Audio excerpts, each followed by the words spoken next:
Hi, my name is Jaritza Cologne, and the prop box theme that I chose was hairstyling. One of the reasons why I chose this was because growing up, a lot of my cousins taught me how to do hair, and that's kind of how I learned how to do it.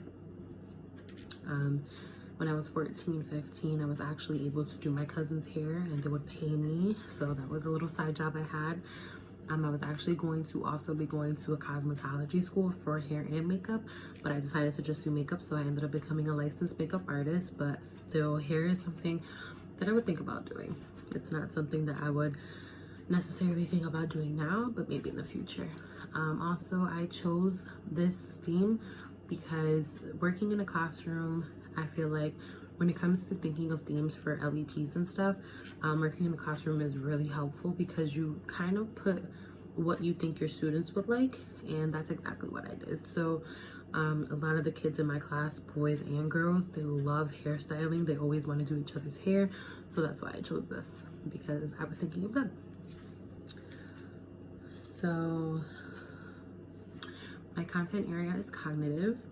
My goal is strand B. Early learning experiences will support children to use logic and reasoning. The learning progression is symbolic representation. The CT DOT's goal domain is cognition, and the observation progression is symbolic representation. My objectives are uses realistic items in combination to present to complete simple actions, engages in pretend play involving realistic and non-realistic items and / or family rules, represents people, places, and things through play, simple construction or movement, and uses more complex and or abstract representations of people, places, things, or events through play, drawing, construction, and / or movement. So the reason why I have the materials that I have is because I'm not sure if I mentioned it in this one. I've recorded a few videos before. I've actually gotten one that I've liked, but basically I would use real hair tools, like a real straightener, a real blow dryer, a real comb that's been sanitized, but unfortunately I just moved recently and I could not find any of these items at the moment, so I chose to get the play set to kind of represent what I would have in real life, like the real thing, but it just cost me too much to buy like the new tools, so this was a little bit more expensive, but just so you can get an idea of what would actually be in my room. But I will cut the materials, like the cord on the blow dryer or the cord on the straightener, I would cut them to the very top where there's no wires exposed and there's no cord, so that this way the children don't hurt themselves. So I'll have a blow dryer, a hair straightener, a few barrettes, a few clips. There would be this belt where they can put items in, which I will show you in a few. A pair of scissors. This is probably the only thing from a playset that I would actually put in it, and the these clips and stuff, because they are not real. Obviously they can't hurt themselves. Even with safety scissors, I feel like those are very they're very, very dangerous. So a mirror and a comb. So these would be the things that I would have, and with the belt the children are able to put things in like a real hairstylist does, you know. So just trying to put everything away. The book that I chose to use for this would be this book. It's called Hair Love. I don't have the physical book with me, I just have a picture of it, but that's the book that I would use for it, and it is by Matthew A. Cherry and Vashti Harrison.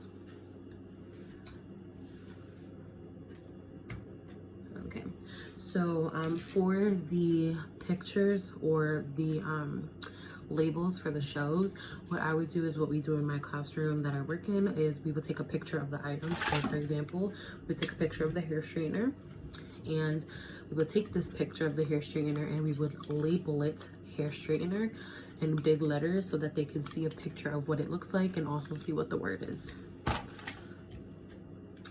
So the way that I would introduce the items is first I would read the story Hair Love, and I will introduce or I will introduce the book first and introduce the material that I will be using throughout the book to kind of represent like what they talk about in the book.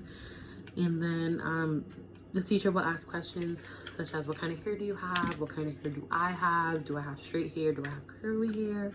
If I use a straightener, what do you think will happen to my hair? And then once the reading is over, the teacher will explain to the children that the materials will be in the dramatic play area for them to play. And there's also only 3 to 4 children included, or that are able to use the materials at a time in the dramatic play area. Only 3 to 4 children in the area at a time.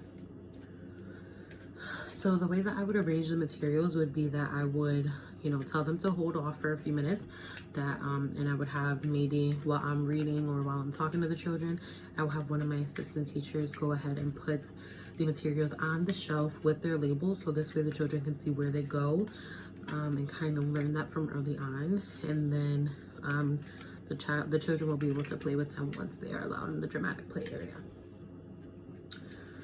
So my closure would be that the teacher will ask the children if they've ever been to a hair salon, and then the teacher will listen to all the children's responses, and then the teacher will play a video based around the hair salon for the children to watch, which I do have included in my LEP.